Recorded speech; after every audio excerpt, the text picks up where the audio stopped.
तो दोस्तों, आज की कहानी है शेर और ऊंट की। एक दिन की बात है। किसी जंगल में एक शेर रहा करता था। उसके साथ एक बाघ, कौवा तथा गीदड़ भी रहा करता था। इन चारों में बड़ी दोस्ती थी। एक दिन की बात है, चारों दोस्त जंगल में जा रहे थे तो उन्हें रास्ते में एक ऊंट नजर आया। इस जंगल के अंदर उन्होंने पहली बार ऊंट को देखा। उनकी समझ में नहीं आ रहा था कि ये कौन है। उसे देखकर शेर ने अपने साथियों से कहा, देखो, यह बड़ा अनोखा पशु है। तुम लोग इसके पास जाकर पूछ लो, यह जंगली जानवर है या मैदानी। कौवा तुरंत शेर की तरफ देखती हुई बोला, महाराज, यह जंगली जानवर नहीं, मैदानी जानवर है। इसका मांस भी खाने में बड़ा मज़ेदार होगा। आप इसे मारकर खा लीजिए महाराज, मज़ा आएगा। इतना अच्छा मांस फिर नहीं मिलेगा। मैं घर आए दुश्मन को नहीं मारता। अगर निडर होकर कोई दुश्मन आपके पास आ जाए, इसे जो कोई भी मारे उसे पाप ही लगता है, जो एक ब्राह्मण की हत्या को होता है, शेर ने समझाया। इसलिए मैं इसे मारकर पाप में शामिल नहीं होना चाहता। तुम लोग जाकर इसे मेरे पास ले आओ ताकि मैं इससे इस जंगल में आने की वजह मालूम कर सकूं। ठीक है महाराज, हम अभी उसको आपके पास लेकर आते हैं। इतनी बात कहकर वे तीनों उस ऊंट के पास गए और प्रेम से उससे जाकर कहा, दोस्तों, आपको जंगल का राजा शेर ने बुलाया है। वह आपसे मिलकर दोस्ती का हाथ बढ़ाना चाहते हैं। अगर आपके राजा की ऐसी मर्जी है तो फिर हमें किस बात का एतराज हो सकता है। इतना कहकर वह ऊंट उन लोगों के साथ साथ उनके पीछे चल दिया। शेर ने बड़े सम्मानपूर्वक ऊंट को अपने पास बिठाया और फिर उससे आने की वजह पूछने लगा। भाई, तुम इस जंगल में किस तरह आ गए? दोस्त, मैं अपने साथियों से बिछड़कर रास्ता भूल गया हूँ। उन की तलाश में ही यहाँ वहाँ भटक रहा हूँ।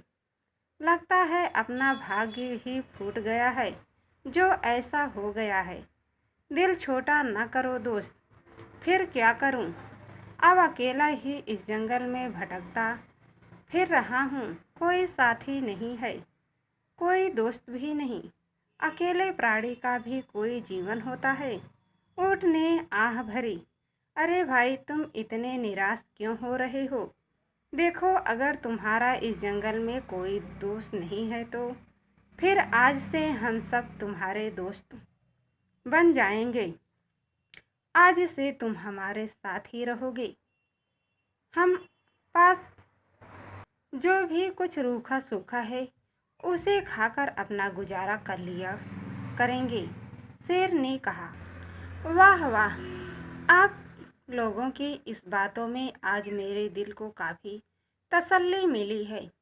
मुझे तो तुमसे दोस्ती करके बड़ी खुशी हासिल होगी। अब मैं गांव वापस जाकर क्या करूंगा? मेरे लिए तो यह जंगल ही ठीक है। बस उसी रोज से ऊंट उनके साथ रहने लगा। वह गांव के सभी बंधनों से आज़ाद होकर जंगल में खुली हवा के आनंद ले रहा था।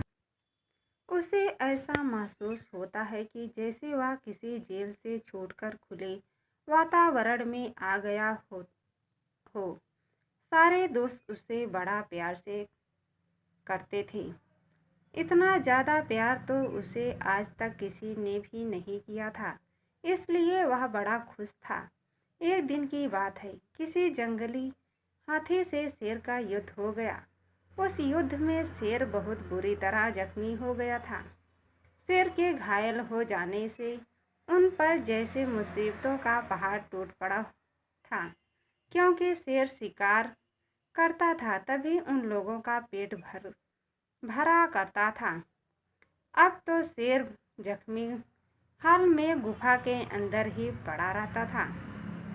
इसलिए अब शेर का पेट भरने की भी जिम्मेदारी उन लोगों पर आन पड़ी थी।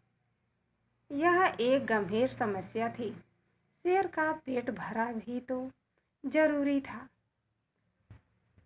उनकी समझ में नहीं आ रहा था कि वह अब क्या करे, कहाँ से शिकार करके लाए।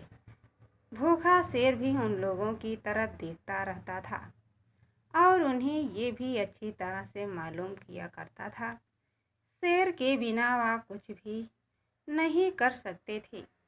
फिर वे तीनों एक जगह बैठकर कुछ सोचने लगे कि क्या करें। शेर भी भूखा है, उसके भोजन का प्रबंध तो करना है। गीदड़ सबसे ज़्यादा चालाक था और तेज दिमाग वाला भी था। वही था, उसने अपने दिमाग पर जोर डालते हुए कहा, भाइयों, हमसे सिर्फ ऊँट ही ऐसा जानवर है जो शेर के बिना वह कुछ भी नहीं कर सकते थे। फिर वे तीनों ऊँट की जगह एक जगह बैठकर कुछ सोचने लगे कि क्या करें। शेर भी भूखा है, उसके भोजन का प्रबंध तो करना ही पड़ेगा। गीदड़ सबसे ज़्यादा चालाक था और तेज दिमाग वाला भी वही था। शेर का शिकार बन सकता है।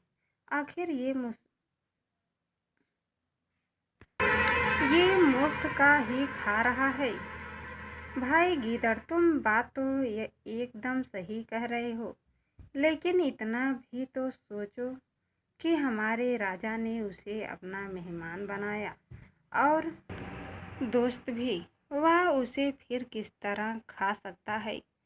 अगर उसे पता भी चल गया तो वह बहुत गुस्सा होगा। गीदड़ ने हंसते हुए कौवे से कहा, देखो दोस्त, तुम इस बात की बिल्कुल भी चिंता मत करो। मैं शेर से इस तरह से बात करूँगा कि वह अपने आप ही खुद कहने लगेगा कि इस ऊँट को मैं अपना शिकार बनाना चाहता हूँ। तुम सभी लोग अब यहीं पर रुको, मैं अभी जाकर महाराज से बात करके आता हूँ। इतना कहकर गीदड़ वहाँ से शेर की तरफ तेज कदम बढ़ाता हुआ चल दिया और हाथ जोड़कर कहने लगा, महाराज, हम आपसे माफ़ी मांगते हैं। हम लोगों ने पूरा जंगल तलाश कर लिया, लेकिन हमें कहीं भी शिकार नहीं मिलता। बहुत कोशिश करने के बावजूद भी हम नाकाम रहे। हम लोगों ने अभी अपनी भूख को भी बर्दाश्त कर सकते हैं, लेकिन आपको भूखा नहीं देख सकते। इसलिए हमने एक बात सोची है। क्या महाराज, अब तो यह ऊँट ही हमारा शिकार बन सकता है। इससे आपका पेट भी भर जाएगा। गीदड़, तुमने यह बात कैसे कह दी कि ऊँट हमारा शिकार बने? तुमने यह बात सोचने भी किस तरह? क्या तुम्हें इस बात का पता नहीं कि ऊँट हमारा मेहमान है और उसे अपना दोस्त बनाया है? हम अपने मेहमान का शिकार किसी भी कीमत पर नहीं कर सकते, चाहे हमें भूखा ही क्यों ना मरना पड़े। शेर गुस्से के कारण कांपते हुए कहने लगा, मालिक, आपकी जान बचाने के लिए अगर हम परदेसी जानवर का खून कर दिया जाए तो इससे बुराई भी क्या है? प्रजा की जान राजा के लिए ज़्यादा कीमती तो नहीं हो सकती। फिर आप ज़बरदस्ती तो उसे अपना शिकार नहीं बना रहे। अगर वह खुशी से अपने आप को हवाले कर दे तो इस बात की हमें कोई बुराई नहीं आती। शेर की अनुमति पाकर गीदड़ खुशी खुशी बाहर निकल कर आ गया। उस समय ऊँट भी वहीं खड़ा हुआ था। उसने अपने साथ में ऊँट को भी ले लिया। ऊँट को साथ लेने के बाद वह गीदड़ फिर अपने दोस्तों के पास पहुंचा। ऊँट को बेचारा सीधा साधा था वह गीदड़ की चालाकी को कहाँ समझ सकता था। गीदड़ ने फिर ऊँट से भराई हुई आवाज़ में कहना शुरू कर दिया, देखो दोस्त, हमारे महाराज बहुत बुरी तरह घायल हो चुके हैं और बिस्तर पर पड़े हैं। घायल होने के साथ साथ अब वह भूख से भी व्याकुल हो रहे हैं। हमारे शास्त्रों में अंतर्गत लिखा है कि जिस दोस्तों के होते हुए दूसरा दोस्त दुख भोगे वह दोस्त सीधा नरक में जाता है। इसलिए हम आपको मिलकर यह साथ महाराज के पास चलना चाहिए, गीदड़ ने कहा। गीदड़ के कहने के अनुसार वे चारों दोस्त एकत्रित होकर शेर के पास पहुंचे। गीदड़ ने पहले से ही अपनी पूरी चालाक कि अपने साथियों को समझा रखी थी। उसने मौका पाकर कौवों को इशारा कर दिया। इसका इशारा पाते ही कौवा तुरंत बोला, महाराज, हम तो आपके लिए शिकार ढूंढते ढूंढते थक गए हैं, लेकिन हमें आपके लिए कहीं भी शिकार नहीं नजर आया। अब आप मुझे ही खाकर अपना पेट भर लीजिए। मुझे बेहद अफसोस के साथ आपसे यह सब बातें करनी पड़ रही है। कौवे की इस बात को सुनते ही गीदड़ ने बीच में ही उसकी बात को काट दिया। अरे भाई, तुम्हें खाकर क्या महाराज का पेट भर जाएगा? इसलिए मैं आपको महाराज के सामने पेश कर रहा हूँ। मुझे खाकर उनका पेट भर जाएगा। गीदड़ अभी तक अपनी बात को पूरा भी नहीं कर पाया था, झट से बाघ ने उसकी बात काट दी। अरे नहीं भाई, नहीं, आप लोग मेरे होते हुए यह सब नहीं कर सकते। महाराज के सालों तक मेरा पेट भरा है। इसके एहसासों का बदला तो मैं कई जन्मों तक नहीं चुका सकता। ऐसा दयावान मालिक को तो मैं अपना पूरा शरीर भी भेंट कर सकता हूँ। ऐसा करके मैं अपने आप को सौभाग्यशाली समझूंगा। जब ऊँट ने उन तीनों की बात सुनी तो उसे भी जोश में आ गया। आखिर उसने भी शेर का नमक खा रखा था।